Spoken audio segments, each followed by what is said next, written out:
Madhava Kunja Bihari.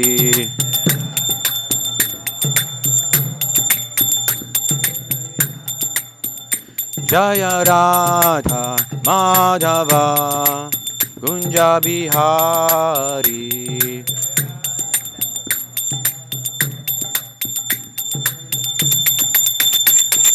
Gopi Jana Vallabha Girivaradhari.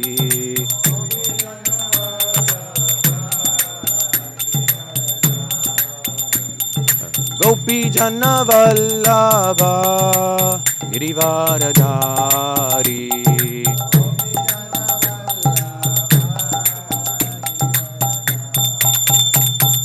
Yashodanandana Braja Janaranjana. Yashodanandana Braja Janaranjana. Yamuna Tira Vanachari. Yamuna Tira Vanachari. Jaya Radha Madhava Kunja Bihari.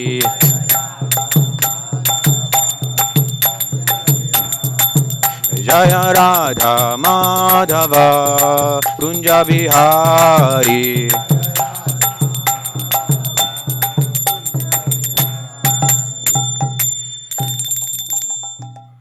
Jayan Vishnupad Paramahamsa Parivrajacharya Stotadasata Shishimad His Divine Grace A.C. Bhaktivedanta Swami Srila Prabhupada Ki Jai.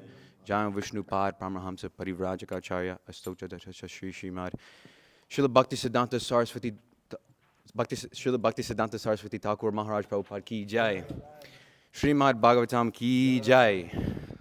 All glories to the Summa devotees. All glories to the Summa devotees. All glories to the Summa devotees. All glories to Shishi Guru and Shri Guranga. All glories to Srila Prabhupada.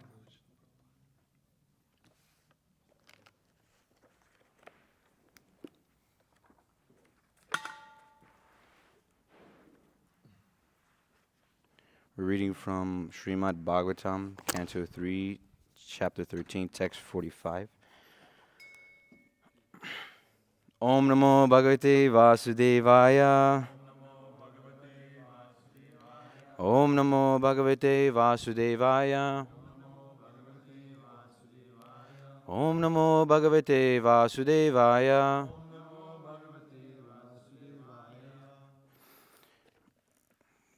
Vindhunvata Veda Mayam Nijam Vapuhu Janaha.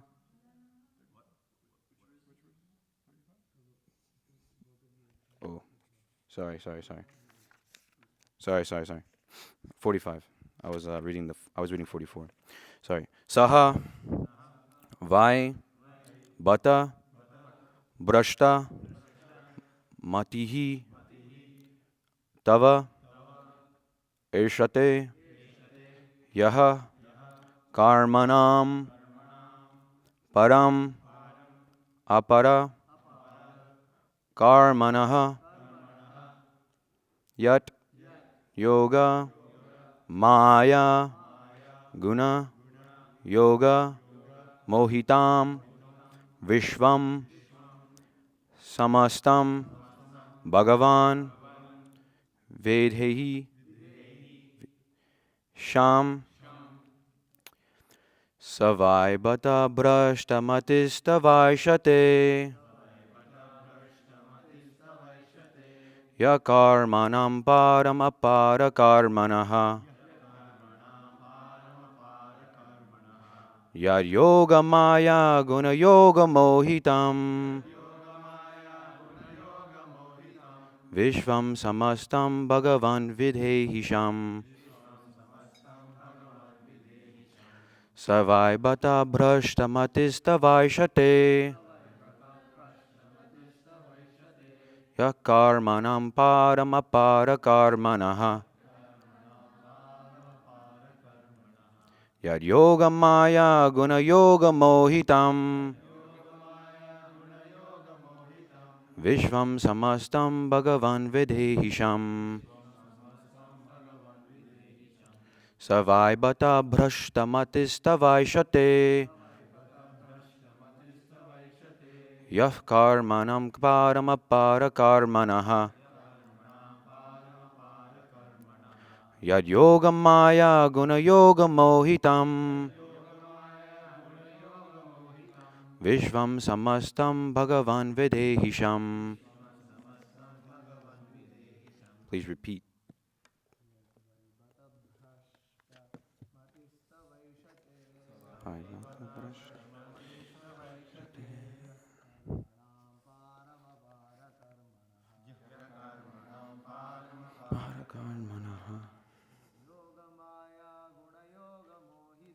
Yad yoga maya guna yoga mohitam.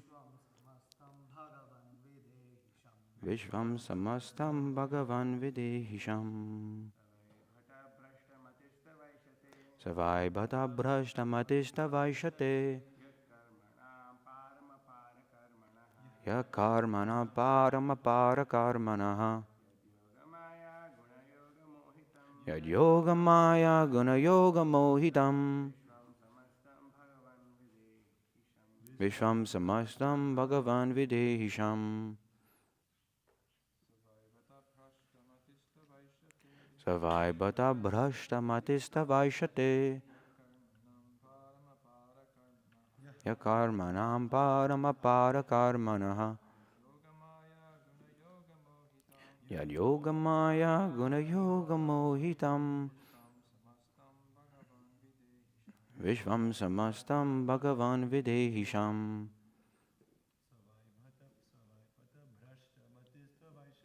Savai bhata bhrashtamatista vaishate. Yah karmana paramapara karmanaha. Yad yoga maya guna yoga mohitam. Vishvam samastam bhagavan videhisham. Savai bhata bhrashtamatista vaishate. Yah karmana paramapara karmanaha. Yad yoga maya guna yoga mohitam. Vishvam samastam bhagavan videhisham. Mothers?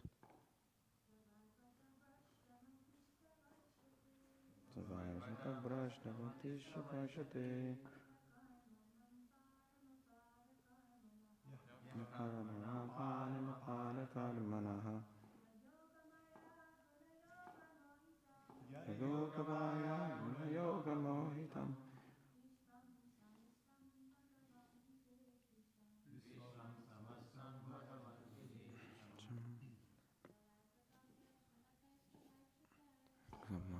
Prashtamatista vaishate. Yakarmanam paramapara karmanaha. Yoga maya yoga mohitam. Vishvam sasamtam bhagavan videhisham. The Vaishnavas vaishate. Karmana paramapara karmanaha. Yad yoga maya guna yoga mohitam. Vishvam samastam bhagavan videhisham. Saha, he. Vai, certainly. Bata, alas. Brashtamatihi, nonsense. Tava, your. Irshate, desires. Yaha, one who. Karmanam, of activities. Param, limit. Apara, karmanaha, of one who has unlimited activities. Yat, by whom. Yoga, mystic power. Maya, potency. Guna, modes of material nature. Yoga, mystic power. Mohitam, bewildered. Vishvam, the universe. Samastam, in total. Bhagavan, O Supreme Personality of Godhead. Vedihi, just be pleased to bestow. Sham, good fortune. Translated and purport by His Divine Grace A.C. Bhaktivedanta Swami Srila Prabhupada Ki Jai. O Lord, there is no limit to your wonderful activities. Anyone who desires to know the limit of your activities is certainly nonsensical. Everyone in this road is conditioned by the powerful mystic potencies. Please bestow your causeless mercy upon these conditioned souls. Purport. Mental speculators who want to understand the limit of the unlimited are certainly nonsensical. Every one of them is captivated by the external potencies of the Lord. The best thing for them is to surrender unto Him, knowing Him to be inconceivable, for thus they can receive His causeless mercy. This prayer was offered by the inhabitants of the higher planetary systems, namely the Jana, Tapas, and Satya Lokas, who are far more intelligent and powerful than humans. Vishvam Samastam is very significant here. They are the material world and the spiritual world. The sages pray, both worlds are bewildered by your different energies. Those who are in the spiritual world are absorbed in your loving service, forgetting themselves and you also. And those in the material world are absorbed in material sense gratification and therefore also forget you. No one can know you because you are unlimited. It is best not to try to know you by unnecessary mental speculation. Rather, kindly bless us so that we can worship you with causeless devotional service. Om Gyana Timirandhasa Gyananjala Shalakaya Chakshu Unmilitam Yena Tasmai Shri Gurve Namaha Shri Chaitanya Manobhistam Stapitam Yena Bhutale Swam Rupa Kadamahayam Datati Swaparantikam Vandeham Shri Guru Shetav Parakamalam Shri Guru Vaishnavamsha Shri Rupam Sagrajatam Sahagana Raghunatam Vitam Tam Sajivam Sarvetam Savadutam Prayujani Saitam Krishna Chaitanya Devam Shri Radha Krishna Padan Sahagana Lalita Shri Visakha Vitamsha. Hey Krishna Karuna Sindhu Dino Bandho Jagatpate Gopisha Gopika Kanta Radha Kanta Namosise Tata Tapta Kanchita Gaurangi Radhe Vrindavaneshwari Vrishabhanusite Devi Paramami Hayupriye Vansha Kalpatu Rishak Prasandevicha Patitanam Bhavanebhyo Vaishnavibhyo Namo Namaha Mukam Karoti Vachalam Pangam Langhayate Girim Yat Kripa Tamaham Vande Shri Gurum Dinataranam. Jai Shri Krishna Chaitanya Prabhu Nityananda Shri Vedagadadhara Shri Vasari Gaura Bhaktivinoda Hare Krishna Krishna Krishna Hare Hare Hare Rama Rama Rama Hare Hare Namo Om Vishnu Padaya Krishna Vasai Bhutale Srimate Bhaktivikasa Swami Iti Namane Namo Om Vishnu Padaya Krishna Vasai Bhutale Srimate Bhaktivedanta Swami Iti Namane Namaste Saraswati Devi Gunavani Prachayane Nirvishesha Shunyavari Bhashata Deshatane. O Lord, there is no limit to your wonderful activities. Anyone who desires to know the limit of your activities is certainly nonsensical. Everyone in this road is conditioned by the powerful mystic potencies. Please bestow your causeless mercy upon these conditioned souls.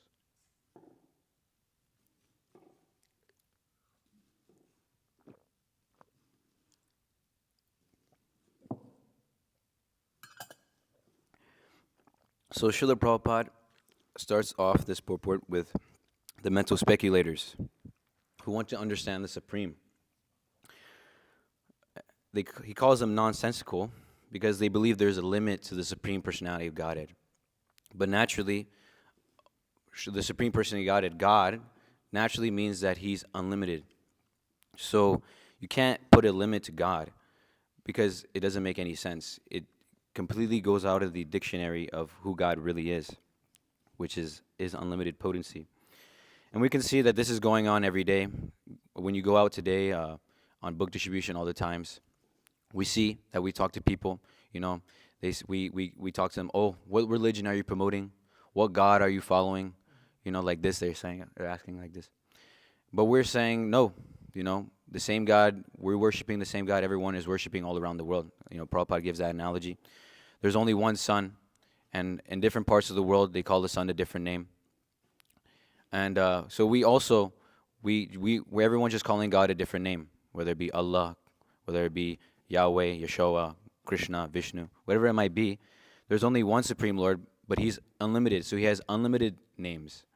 And I remember I was listening to Prabhupada disciples. I forget his name. He's the black-bodied Prabhupada disciple who has the really fired up Prabhupada disciples.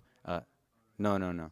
He's like the one. What I'm talking about the one where he's like younger, and he's like, yeah, like Krishna's black, but he's like, yeah, Abhilash Prabhu. So he in that Prabhupada memories, he said in that Prabhupada memory, he was debating with some of his friends who came over. They were Muslims, and they were asking, like, oh, this is haram. This is haram. Like, why are you having these books like Bhagavad Gita and like this is all Hindu scripture like this, saying like this limited conception of who God really is. But he was telling them, no, your mother, you have a different relationship with your mother than your father. Your father has a different relationship. They're like they're lovers, but you and your mother, that's your mother. They like parental affection. So like that, you have different relationships. Even yourself, even you're a limited person, but you and your mother, just one person, have limited relationships. And you also call it people. People may call you different names. Like you yourself, your name may be Jimmy, but people call you Jim, or whatever they might call you, your middle name or something like that. So even you yourself have limited, have all these different names and different relationships, but you're a limited person. What to speak of God, who is an unlimited personality, who has unlimited names and unlimited relationships? So he was making that point that, you can't try to understand God with your limited, your limited capacity, with your limited brain. So many people say, God is all powerful, all merciful, all intelligent, but then they still believe that He only has one form or no form at all. We can see so this is their level of God that that they think they try to understand. Like this, and it's so amazing because in the Srimad Bhagavatam, the glories of Ananta. I remember me and Mahosa Prabhu were at this reptile convention, and since we were at the reptile convention, we were trying to get the mercy of Ananta Shesha, because he's the supreme reptile. But but even Ananta Shesh, he cannot stop glorifying Krishna, the supreme personality Godhead Himself. So God is glorifying God. How can we understand this? God is so unlimited that He glorifies Himself, and even He Himself doesn't come to an end of His own glories. So if you can actually pull up Srimad Bhagavatam 5:25-9, it's pretty amazing. Over here. No. So we can read the translation first. So by His glance, the Supreme Personality of Godhead enables the modes of material nature to act as the causes of the universal creation, maintenance, and destruction. The Supreme Soul is unlimited and beginningless, and although He is one, He has manifested Himself in many forms. How can human society understand the ways of the Supreme? And if you go down, it says we can go all the way down. There's a paragraph that says, "While bearing the universe."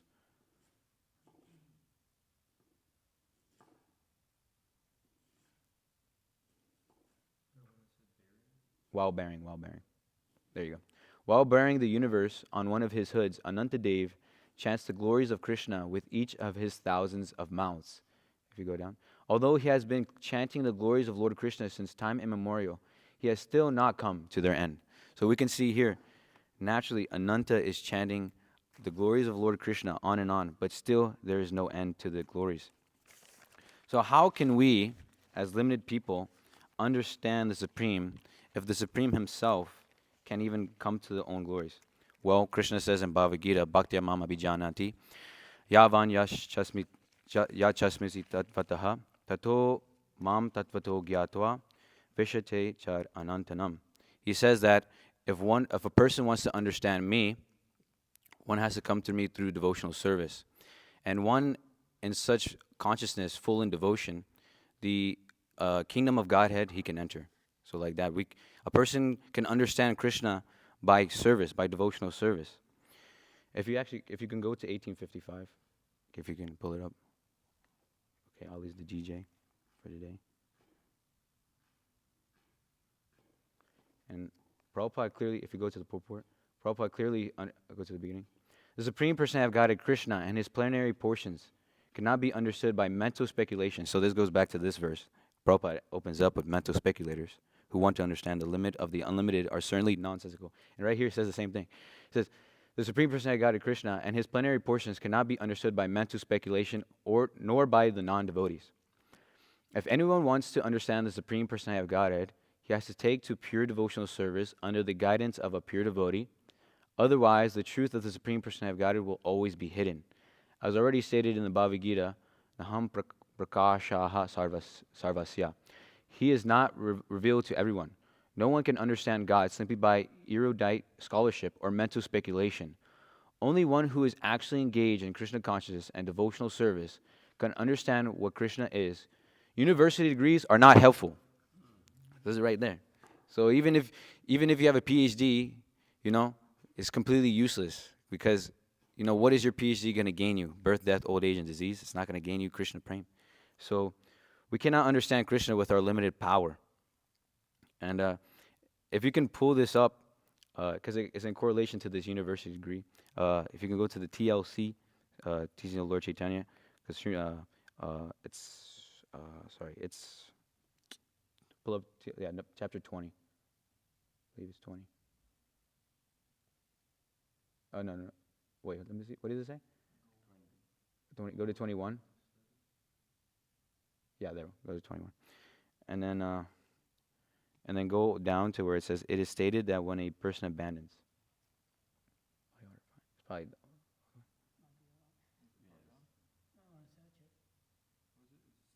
it is stated that when a person abandons.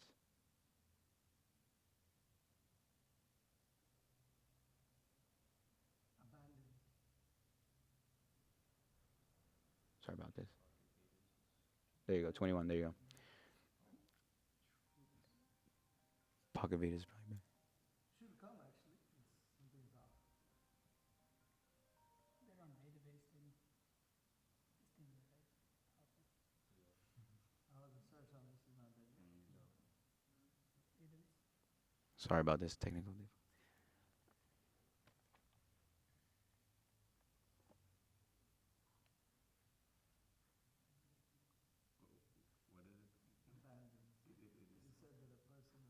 It is stated that when a person abandons. Yeah, I can try to read, yeah. So, Srila Prabhupada quotes from the Srimad Bhagavatam and the teachings of Lord Chaitanya. The reason why I'm trying to quote this is because it's in correlation to this. And also because when I was on Sankirtan with Charan in, where was I? In Indiana, I believe, yeah.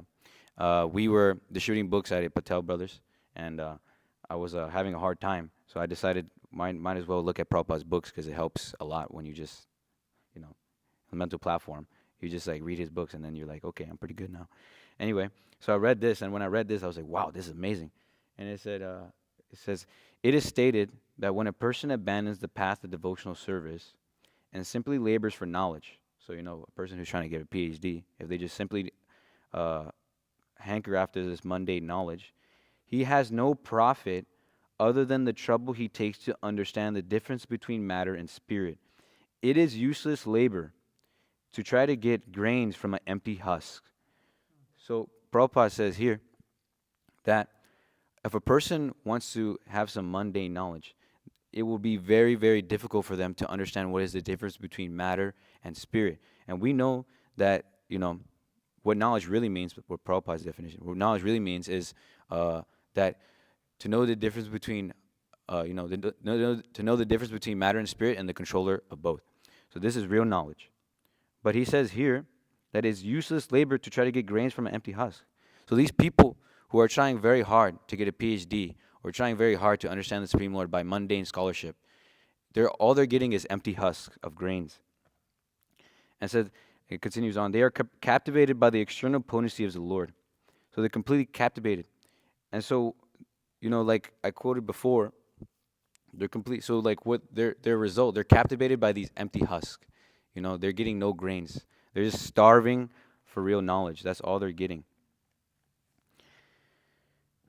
So we have to try to understand the Supreme Lord not by this, this scholarly, mundane, you know, subject matter of trying to approach the Supreme Lord, because naturally this knowledge that is coming from the universities, this knowledge that's coming from these bogus yogis or whoever comes about by this mundane knowledge, all you're going to get is empty husk, and you won't be able to understand the Supreme Lord unlimitedly. Because I remember reading yesterday in the Srimad Bhagavatam in the 5th canto, I forget, Prabhupada quotes, I forget who quotes, but he says that, the first step to understanding the Supreme Lord is to understand that He is inconceivable, like that. So to understand the Supreme Lord, you have to understand that He's inconceivable. That's the first step, And Prabhupada continues to say that the best thing for them is to surrender unto Him, knowing Him to be inconceivable, for thus they can receive His causeless mercy. So this is in the purport. And the only way to really understand an inconceivable supreme being is you have to get His causeless mercy, because that it goes hand in hand. Inconceivable is causeless. You can't understand it. It's not you're not able to grasp it through your mundane knowledge. And so we have to endeavor for the mercy of the Lord, because if not, then we cannot never understand the science of the Supreme. And I remember reading yesterday in the Muda Mission, Srila Prabhupada again and again, he doesn't say that this is this is a religion, or this is a some different theism, schism, or whatever it might be. He says this is a science. This is the science to understand the soul. This is a science to understand the Supreme Personality of Godhead. This is spiritual science. He said that a lot. Spiritual science, to help you understand what is going on, what happens after death, like this, and understand these wonderful activities of the Lord. So, this is a spiritual science for everyone, for the intellectuals also, so they can get off this mundane intellectualism and get on the spiritual intelligence. So we need to try to comprehend the Supreme Lord through these means. And if you can pull up, if you can pull up 5:25:10, this is right after the one I just read. This one's not as long, but it's in correlation to what I'm speaking about. This manifestation of subtle and gross elementary matter exists within the Supreme Personality of Godhead. Out of causeless mercy towards His devotee, He exhibits various forms, which are all transcendental. The Supreme Lord is most liberal, and He possesses all mystic power to conquer the minds of His devotees and give pleasure to their hearts. He appears in different incarnations and manifests many pastimes. Srila Jiva Goswami has translated this verse as follows. The Supreme Personality of Godhead is the cause of all causes. It is by His will that gross and subtle ingredients interact. He appears in various incarnations just to please the hearts of His pure devotees. For example, the Supreme Lord appeared in the transcendental incarnation of Lord Varaha, the boar, just to please His devotees by lifting the planet Earth from the Garbhodaka ocean. So this is in correlation to this verse, because, the wonderful activities of Lord Varaha. And so, in this verse, it clearly says here that the Supreme Lord comes by His causeless mercy to please the devotees and to please their hearts. So we can see that the Lord comes personally for His devotees because they want Him and they want His causeless mercy. So He's pleased by their devotion and comes to please His devotees by showing His magnificent pastimes. And I was actually listening to a class by His Holiness Bhakti Vikas Maharaj, and it's in correlation. He was reading. He wasn't reading this exact. He wasn't giving a class on this exact verse, but the previous verses on Lord Varaha. And the title is "We're all sons of the transcendental pig." We're all sons of a pig. And he was saying there that usually when you insult somebody, you call them a pig, or you call them an ass, or you call them whatever it might be. You call them, it's an insult. In any language, he was saying that in any language, if you call a person a pig, it's an insult. But if you tell somebody you are a pig, you are a son of a pig, he said like that. You are a son of a pig. He's like, yes. We will say, yeah, you're right. We're right, because we are sons of the transcendental pig. We're sons of Lord Varaha. We're sons of Lord Matsya. We're sons of Lord Kurma, Lord Nrsimha. So we're sons of all these, transcendental Lord, So like this, the Supreme Lord comes with his transcendental pastimes, Matsya, Kurma, Varaha, Nrsimha, Vamana, all the different avatars of the Supreme Lord. We come, and we're all sons of him. But, it's not an insult.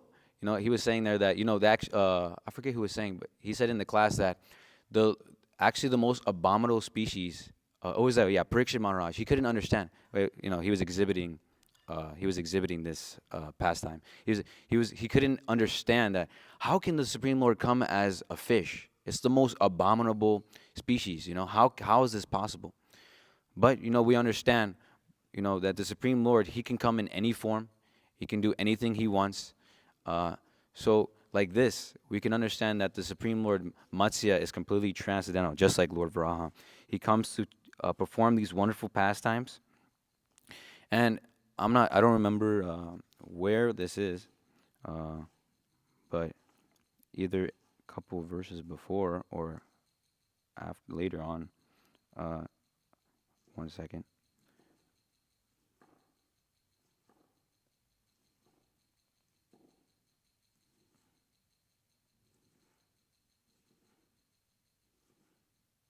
Yeah, so before, sorry. So I think the four Kumaras, they are are giving prayers to the Supreme Personality of God, Vishnu, when he comes, and they say that there's one verse like that. It's Canto 3, Chapter 13, text 39. You don't have to pull this up, but just just to quote it, they say there that the Supreme Lord is worshipable by universal prayers. It's really amazing. When I read that, I was like, wow, this is amazing. Universal prayers, because the Supreme Lord is like on the on the genre of this class is the Supreme Lord is unlimited, and he's exhibiting universal affairs like this. So, but we see that in day-to-day life, there's many people they're actually manufacturing their pastimes and their gods.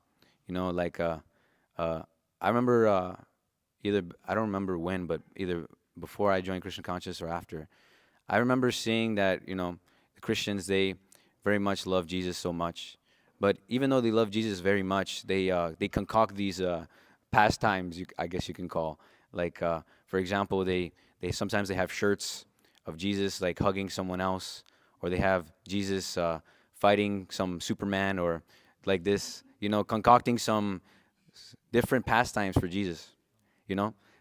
This is going on. So, and also recently, me and Mahosa Prabhu, we were just in where was it? Naperville in Illinois, and we went to the Sai Baba temple, and in this temple, they had the different pastimes. I don't know if it's made up. It's not really pastimes, but they had different pictures. Like we have pictures here of Lord Chaitanya and Krishna and the Gopas and all these different pastimes here. But in their temple, they had pretty much a similar thing, but instead of Lord Chaitanya there dancing, it would be Sai Baba dancing, and it would say Chaitanya Baba or something. Sai Chaitanya Baba. Sai Chaitanya. And then they would have Sai Dwarka. And then they would have Gopal Govinda Sai. Or so all dancing with, all these different things. They're concocting the pastimes. They're doing is taking the pastimes of Lord Krishna and giving it to the side guy. Is really wonderful how they are doing this. It's crazy. So they don't know what to come up with. So they just stick Krishna in there. Whatever. And then but we understand that when you have a whole bunch of zeros and you put Krishna in front, there's actually value there. But when you just have a whole bunch of zeros and you stick Sai in there, it's completely negative. Actually, it's actually I would like to say there's no value, but actually it's negative. Actually, it's completely negative. There's no benefit at all. So it's completely horrible. And but yeah, I mean, it's mainly because people need to read these books. So the next point that Prabhupada is making is that there's a difference between this spiritual and material world, spiritual and material world. And he says here in the purport, there are material world and the spiritual world. The sages pray both worlds are bewildered by your different energies. Those who are in the spiritual world are absorbed in your loving service, forgetting themselves and you also. And those in the material world are absorbed in material sense gratification and therefore also forget you. So, if you can pull up 2:11 of the Bhagavad Gita.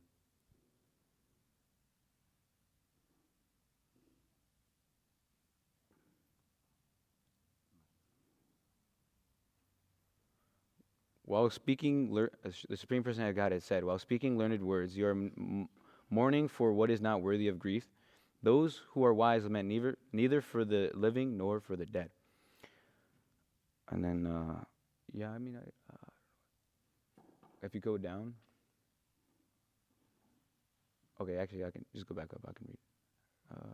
Sorry, I don't know where. Okay, I can start. You are talking like, and then the student calling him a fool. The Lord said, "You are talking like a learned man, but you do not know know that one who is learned, one who knows what is body and what is soul, does not lament for any stage of the body, neither in the living nor in the dead condition."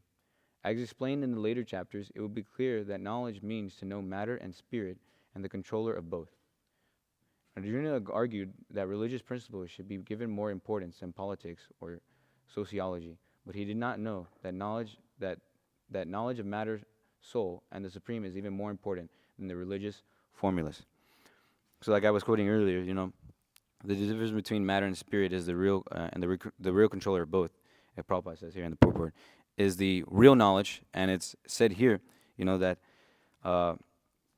Krishna's devotees, they're absorbed in Krishna's pastimes. They're absorbed in Krishna's service. So they're absorbed in the spiritual way, but they're forgetting themselves. Like I remember, I keep remembering this all the time, or at least I try to. When Guru Maharaj, when His Holiness Bhakti Vikas Maharaj was giving class here, he said, "Okay, now everyone just chant and dance." It was during the Shravanam Kirtan camp. Everyone chant and dance. Forget yourselves, like Lord Chaitanya does. He completely forgets himself. Try to forget yourself. He was like, that's the point of chanting Hare Krishna, is to forget yourself and to remember who you are and service to Krishna. So like this, and it says right here that these devotees, they're completely absorbed in Krishna's service and Krishna's pastimes that they can forget themselves. While the karmis, they're forgetting Krishna, not through their service, but through their own service. They're serving themselves, they're serving their family, they're serving their dog, they're serving their nation, they're serving their whatever, their school, whatever it might be. They're forgetting themselves in this way. They're forgetting, in sense gratification, promoting, how to enjoy higher, how to enjoy more. And it's very hard for them to understand the Supreme Lord if they're, because they're always forgetting Him. So, and then the sages go on to say, it is best not to try to know you by unnecessary mental speculation. So these prayers are offered by the sages. This is like the last prayer that they offer to Lord Varaha, and it says here that that it is best not to try to know you by unnecessary mental speculation. And if I want to read this out loud. Rishi Kumar Prabhu uploaded some nectar not too long ago, and I wanted to take a picture of it. I took a picture of it. And this is from the Chaitanya Charitamrita, Adi Leela 7:132. You don't have to pull this up, only if you want to. The self-evident Vedic scriptures are the highest evidence of all. But if these literatures are interpreted, self-evident nature is lost. We quote Vedic evidence to support our statements, but if we interpret it according to our own judgment, the authority of the Vedic literature is rendered imperfect or useless. In other words, by interpreting the Vedic version, one minimizes the value of Vedic evidence. When one quotes from Vedic literature, it is understood that the quotations are authoritative. How can one bring the authority under his own control? That is a case of prinibis obsta. And then the next verse. To prove their philosophy, the members of the Mayavadi school have given up the real, easily understood meaning of the Vedic literature and introduced indirect meanings based on their imaginative powers. Purport. Unfortunately, the Sankranite interpretation has covered almost the entire world. Therefore, there is a great need to present the original, easily understood nature import of the Vedic literature. We have therefore begun by presenting Bhagavad Gita as it is, and we propose to present all the Vedic literature in terms of the direct meaning of its words. So right here, we should stick to the as it is version program. You know, like I was saying earlier, there's a person who wanted Bhagavad Gita not as it is. But how is this possible? How you can have Bhagavad Gita not as it is? It's not. So we have to stick to the Bhagavad Gita as it is and not beat around the bush because this is what Prabhupada came to give. So we stick to Prabhupada because he's coming down to the disciplic succession. And we understand that the Supreme Lord is only understandable by through the Vedic scriptures, like in Bhagavad Gita, 15:15, right? I haven't memorized the verse, but Sarvas Ham. Can you pull it up? What is it? Sarvas Ham Cha. Sarvas Chaham Hrid Sanvishto Matir Smriti Gyanam Apoham Cha Vedas Cha Saver Aham Eva Vedyo Vedanta Krit Veda Vid Eva Chaham. I am seated in everyone's heart, and from me come remembrance, knowledge, and forgiveness. By all the Vedas I am to be known. Indeed, I am the compiler of Vedanta, and I am the knower of the Vedas. So we can clearly see here that Lord Krishna, he is the knower of the Vedas, he is the goal of the Vedas, and he is to be understood through the Vedas. So all this mental speculation that the Mayavadis come to bring, it's not possible through this mental speculation. So I want to read from the Mood and Mission of Srila Prabhupada. I read some things yesterday that is in correlation with this. It's really amazing.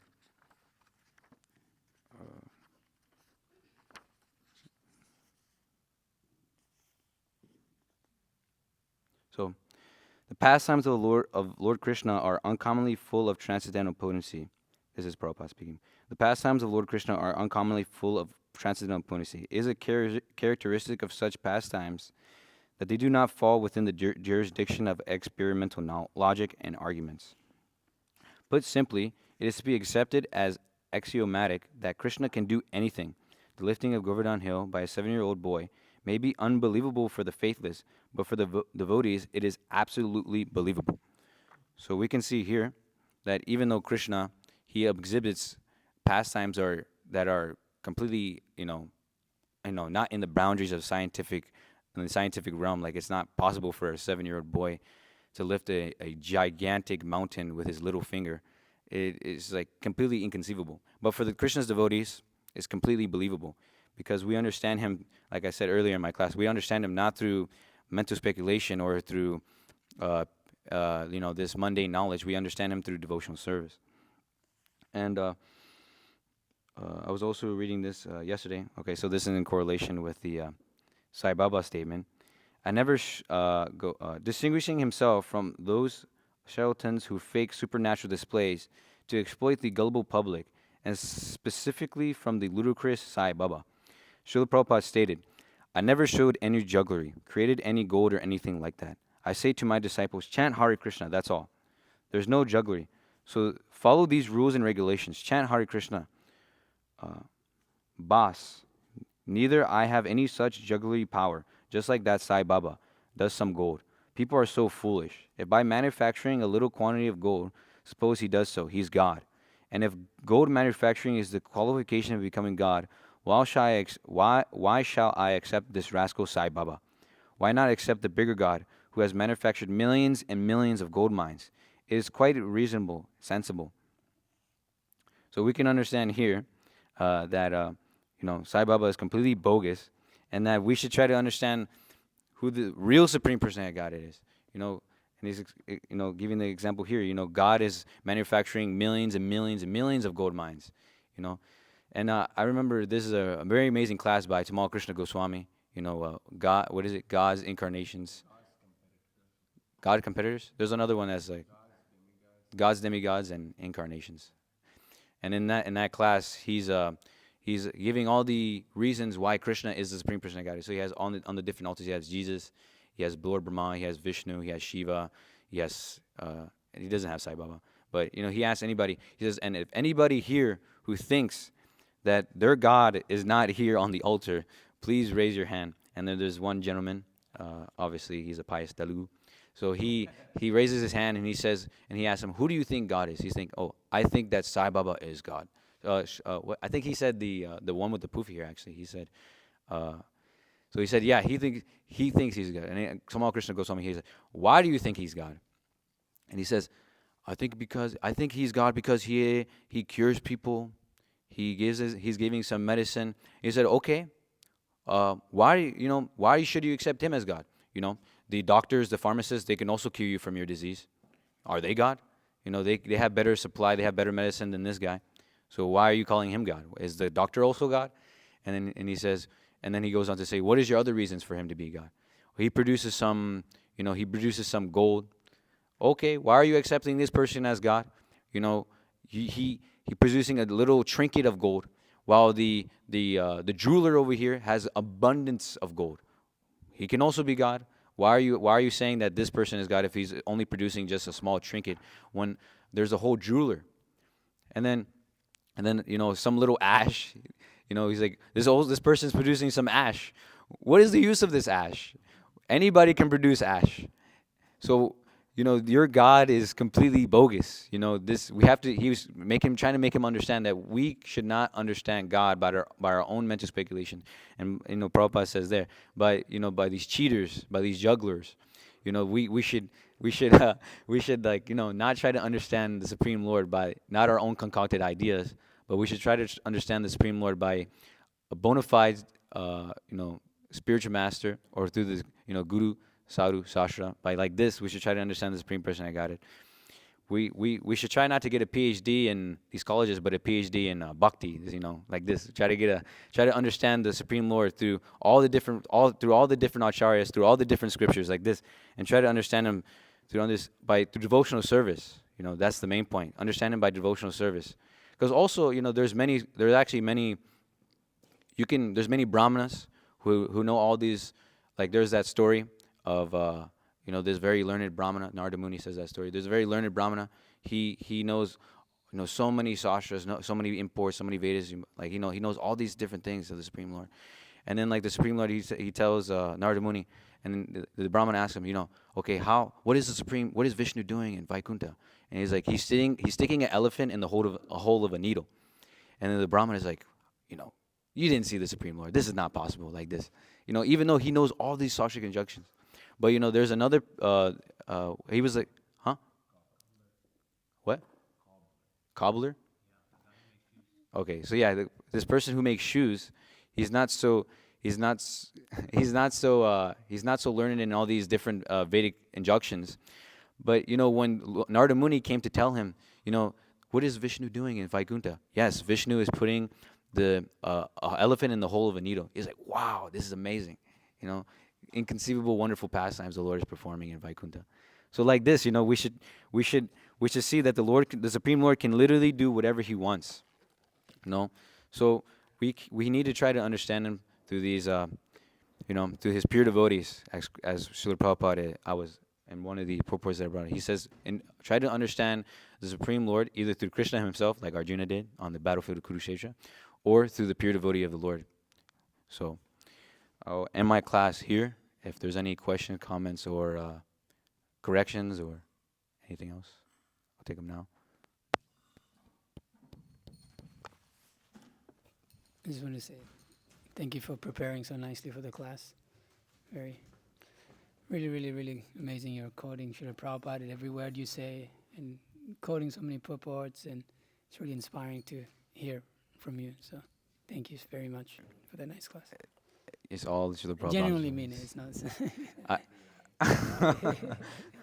I wrote down things. Actually, it was actually very helpful to write down. Actually, Yeah. Because I took your point, because you said if you write down, you're able to remember it more. So, and for this class, I actually wrote it down, because usually I use my phone. Yeah. But this time I decided not to use my phone, and I decided to write it down. And it was actually way more useful. Yeah, that's good. Thank you for putting every point down and going through it so systematically. It's very nice.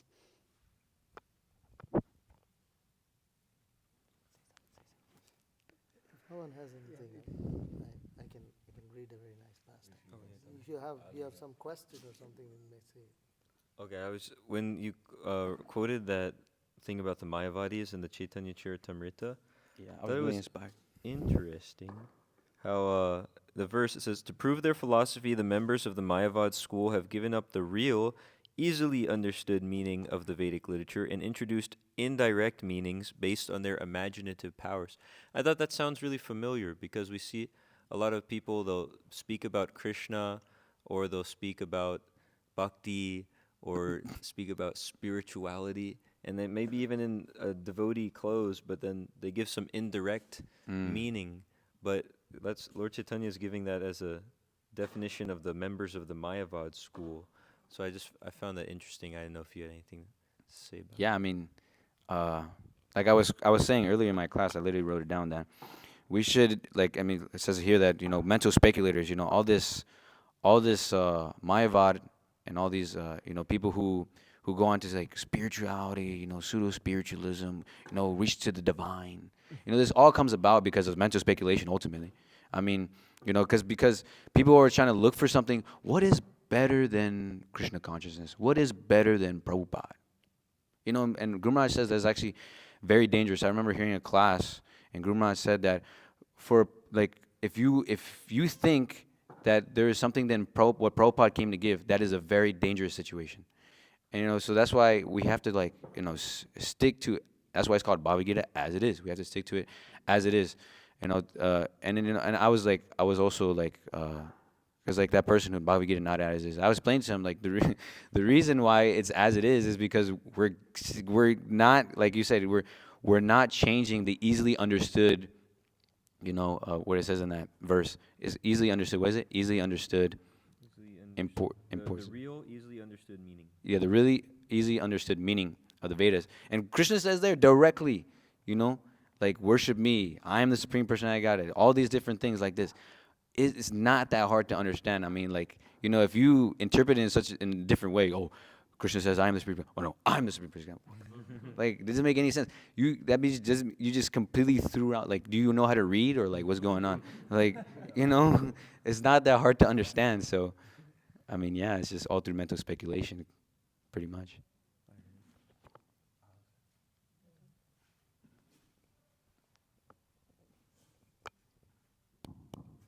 Prabhupada says in the purport of the verse today, those who are in the spiritual world are absorbed in your loving service, forgetting themselves and you also.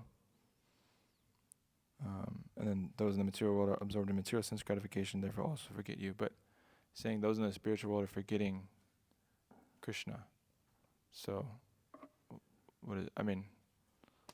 Krishna says like man mana bhava Yeah. to always think of me, and we're supposed to be absorbed in thinking of Krishna. So how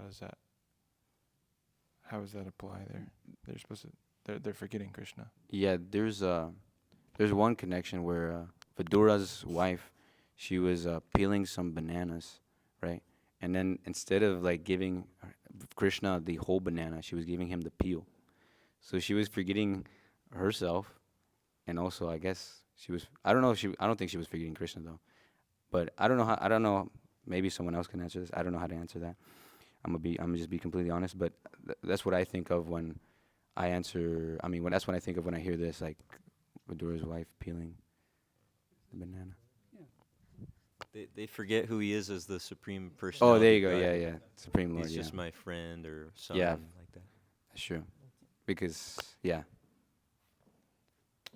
There you go. Save me. I'm not trying to make it mental speculate up here.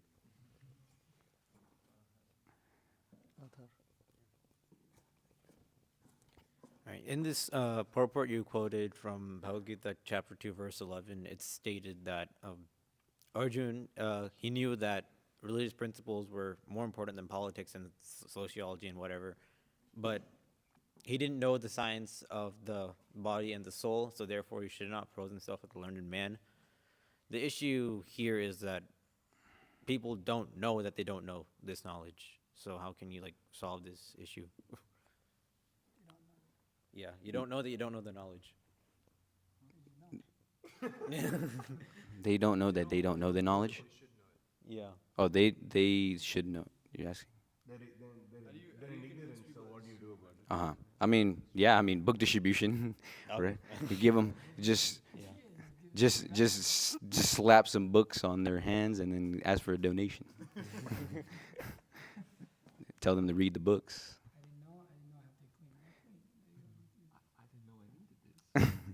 I mean, that's the whole reason why we do book distribution is because, they're in ignorance. So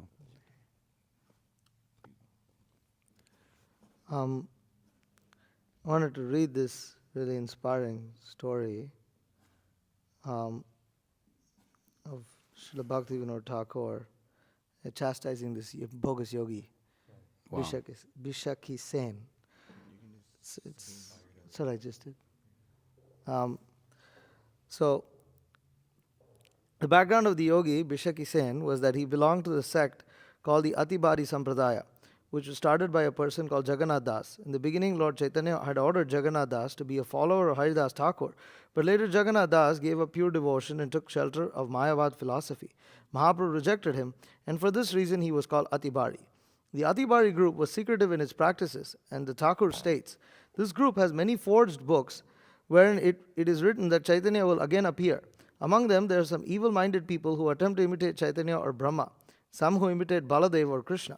One person, known as Bishaki Sen, a scoundrel who had developed a little yogic power, was thought to be Mahavishnu himself.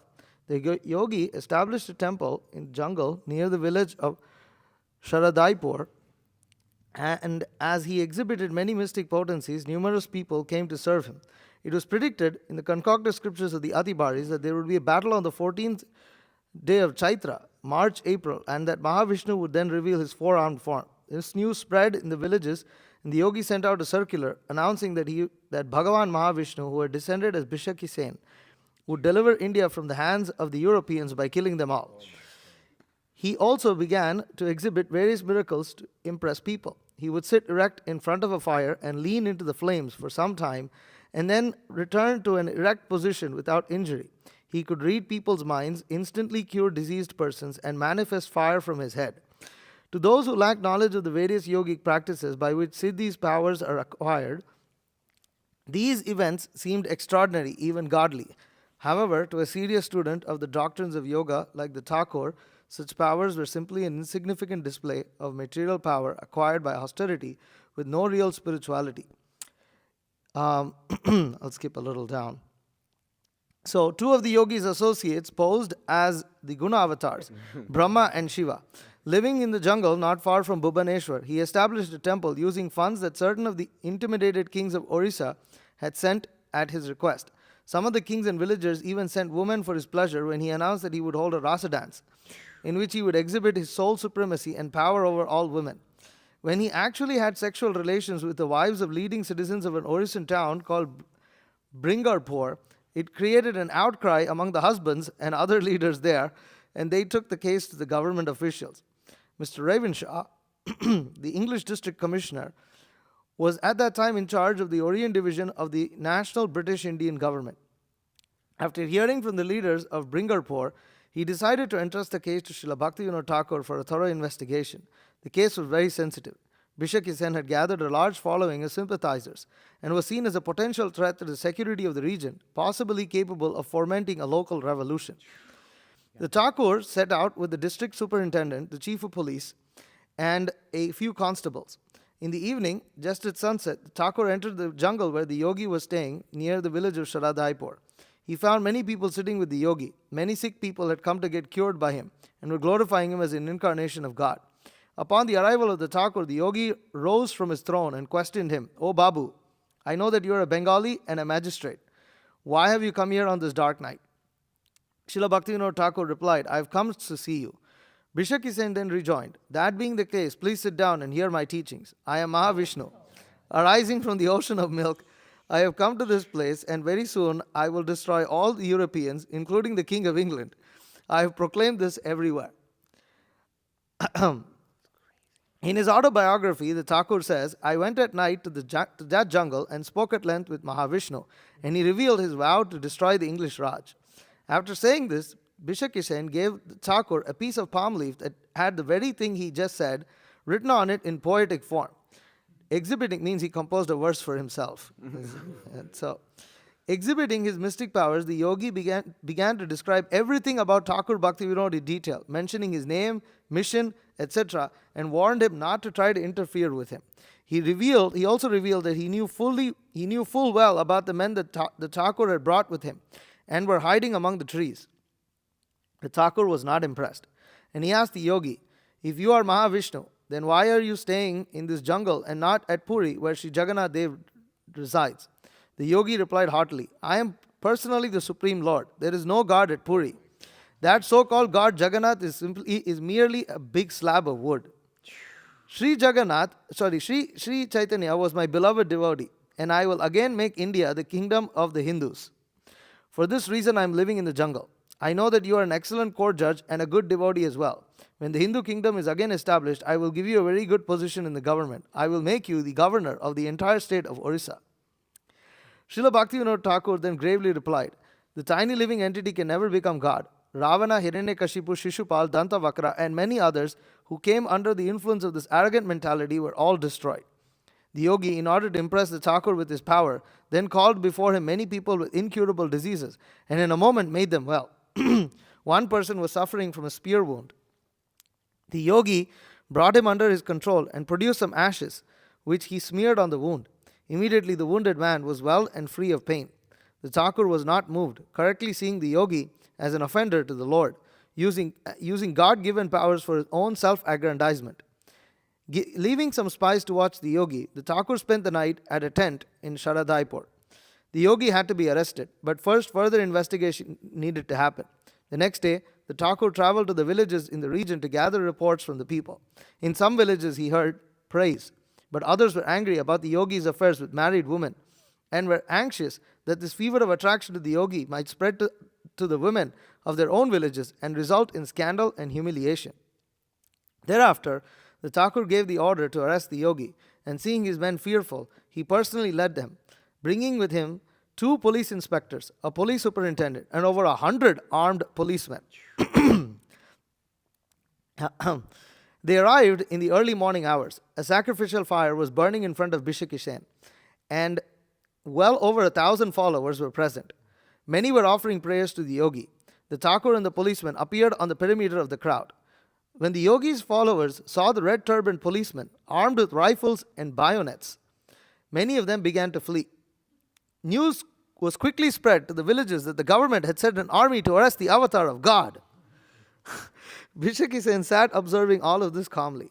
Srila Bhaktivinoda Thakur approached him. There was a short silence. "Babu, what is the meaning of all of this?"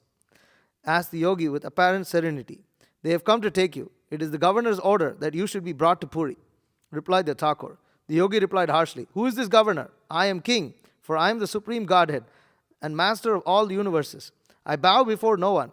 Let us see who is able to take me away from this place. If you do not go peacefully, we will be obliged to take you by force," replied the Thakur sternly. Becoming enraged, the yogi cried, "I order you to immediately leave this place. Let us see who has the power to take me." Saying this, the yogi shook his head violently, whereupon hundreds and hundreds of fiery flames like burning snakes began to fly out of his matted locks. The yogi's eyes then became bright red, and sparks of fire shot out of them. Seeing this, the police force was terrified and fell back a place. Bishakisen declared the Thakur, "You may show us as much magic as you like, and we certainly will not forget it. However, you are an offender at the feet of the Supreme Lord, and although you are an insignificant living being, you are proclaiming yourself to be God, but you actually despise God. Furthermore, you are a rebel. You must go to Puri, where you will be judged." The yogi shouted, "I will not go. My power remains. Therefore, go away." Thakur Bhaktivinoda ordered 4 police constables to bring a bullock cart from the nearby village. As they waited for the cart, the Thakur preached to the irate yogi, "You must give up your deluded mentality and admit your imperfection. Your mystic powers are very insignificant in comparison to the opulences of the Supreme Godhead and the greatness of the Lord's devotees. I request you to correctly understand this just once." The yogi reacted like a trampled snake. "You obviously don't know who I am. If I just once ignite the fire of my anger, the 3 worlds will burn into ashes. But because I am very kind to the universe, I am not doing it."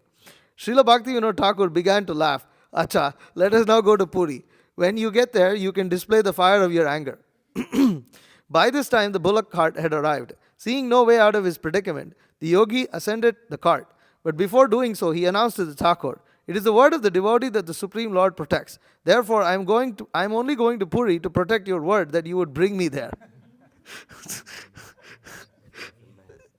On the way to Puri, the Thakur began writing up his judgment of the case to date.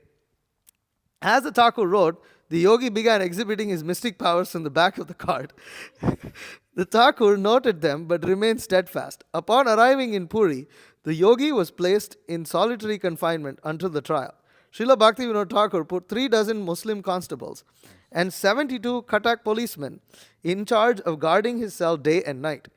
He then departed to arrest the false Brahma and Shiva, who then later pleaded that they had been coerced into their respective roles by Bishaki Sen. They were prosecuted by Mr. Taylor, who was the subdivision officer at Kodar. Bishaki Sen fasted from both food and water and did not sleep at all. Srila Bhaktivinoda Thakur repeatedly requested him to eat and gave him many valuable spiritual instructions, but Bishaki Sen would not hear them. During the pre-trial period, many Orishan people took up a collection and hired a lawyer to defend Bishaki Sen in court. The trial lasted 18 days. It was held in the district court at Puri. Almost 1,000 of the yogi's followers and sympathizers gathered outside the courthouse during the trial, shouting their demands for the yogi's release.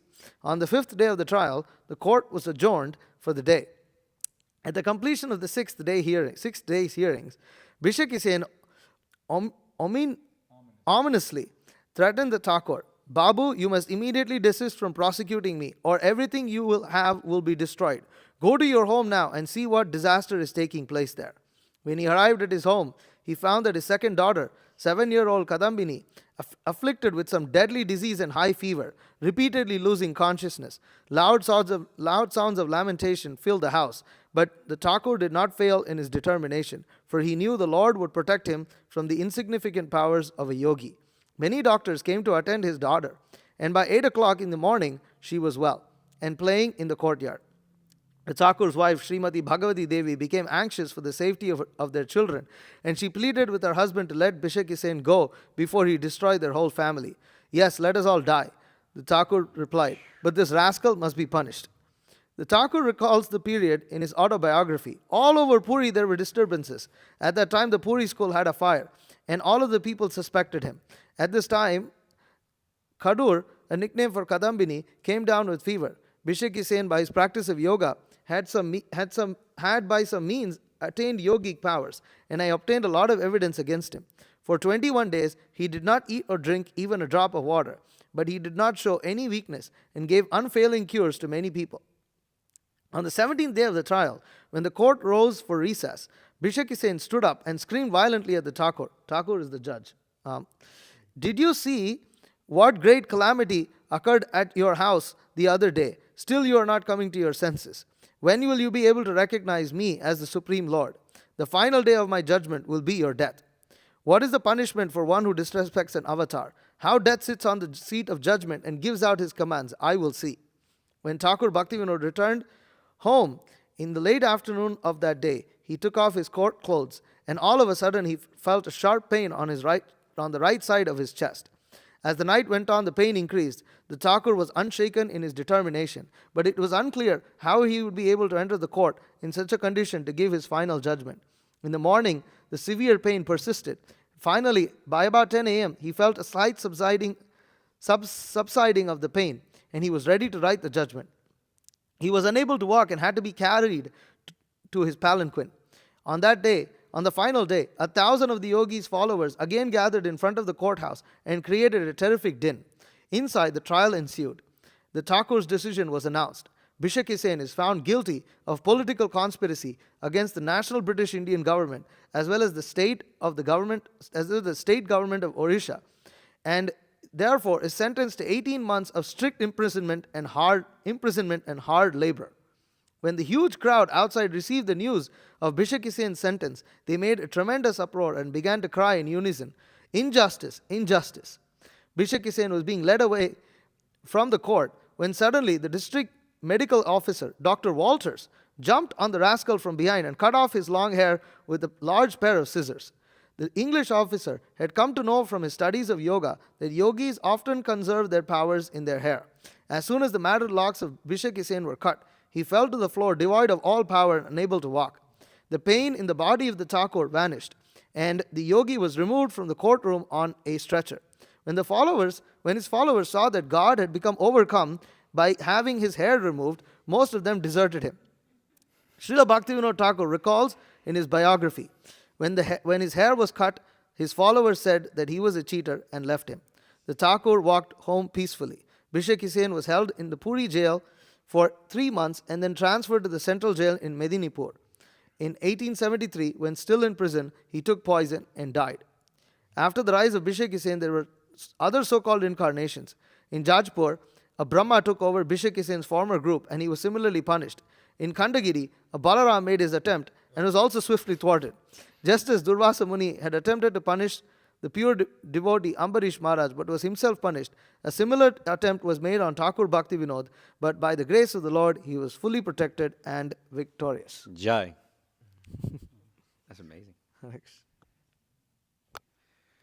Pretty ecstatic story. Srimad Bhagavatam ki jai. Srila Prabhupada ki jai.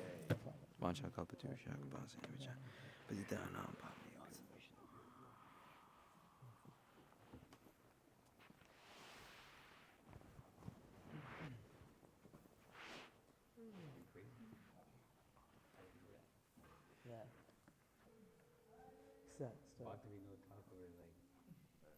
Warrior.